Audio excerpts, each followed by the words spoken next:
to get back to atrocities, I'd like to give you just one example of the nitpicking that went on by two of the three judges who tried the case. And that has to do with the medical experiments.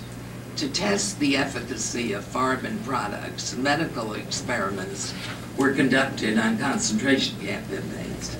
As a result, many of them died, and most of them in incredible agony.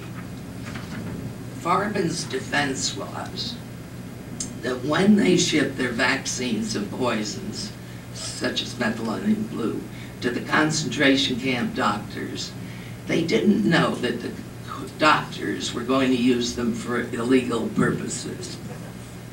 The court said, "We find nothing culpable in the circumstances under which quantities of vaccines were shipped by Farben to concentration camps, since it was reasonable to suppose that there was a legitimate need among the starving and sick people in the camps, that there was a legitimate need for such drugs in these institutions. The question of Farben's knowledge resolves around the proper translation of the word Versuch, V-E-R-S-U-C-H.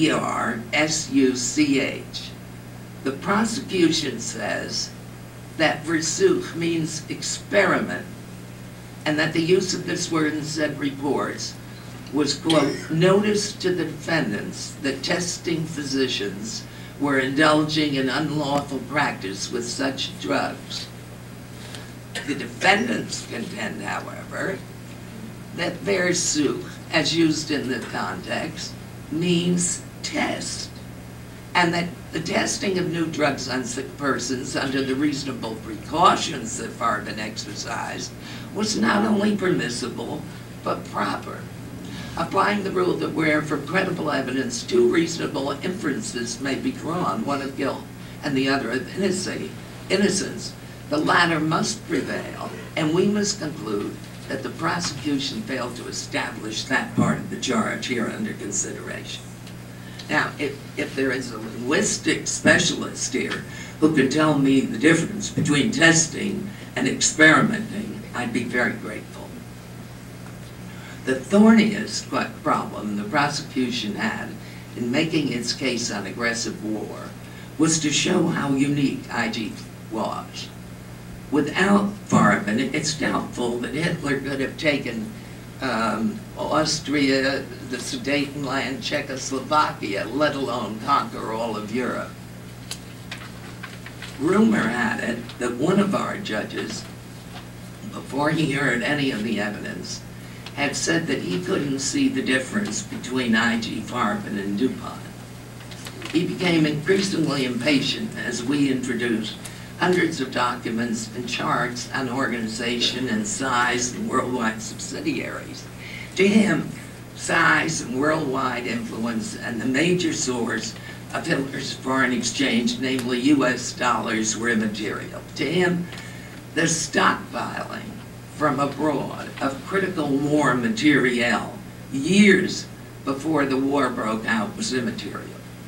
To him and one of the other judges, IG Farben's worldwide influence merely showed they were big like Standard Oil of New Jersey.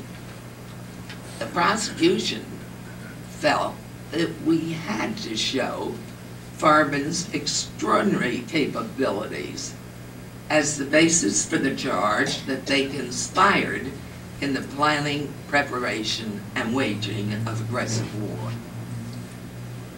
In the Flick case, which preceded our case, Telford Taylor, with his usual eloquence, had said, and I'm quoting, "At the threshold of this case, and because of its unusual character, it's vital that these principles be clearly understood. The defendants were powerful and wealthy men of industry, but that is not their crime. We do not seek here to reform the economic structure of the world or to raise the standard of living. We seek rather to confirm and revitalize the ordinary standards of human behavior embodied in the law of nations. How much time have I got there? 1 minute. Oh, come on. Are you kidding? I'm not kidding. Go ahead.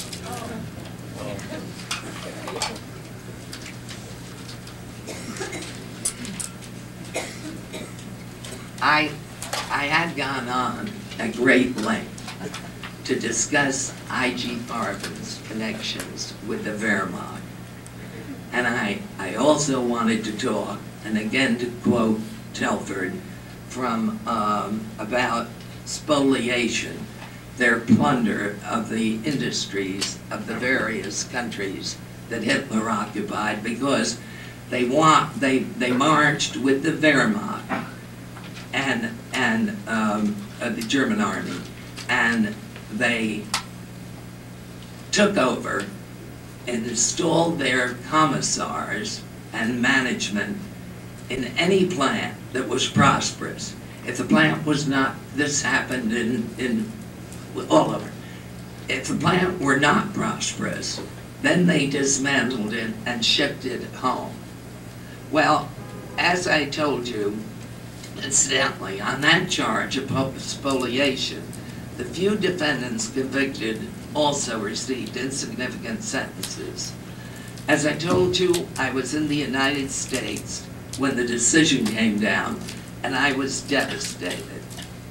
In August 1948, I got a lovely letter from General Taylor in which he said in part, quote, "I suppose that when you read the judgment, many of its features will surprise and disappoint you as much as they did all of us here. But regardless of how the judgment may be evaluated in years to come, I am sure that the record which you and Joe and the others made will be generally regarded as a great step in the development of international penal law. I have hoped so for many, many years. I continue to hope." Thank you very much. This day, not to include the Walter Rockland's time, with a long introduction praising him to the skies, I give you Walter Rockland. I give it to you for the next 20 minutes.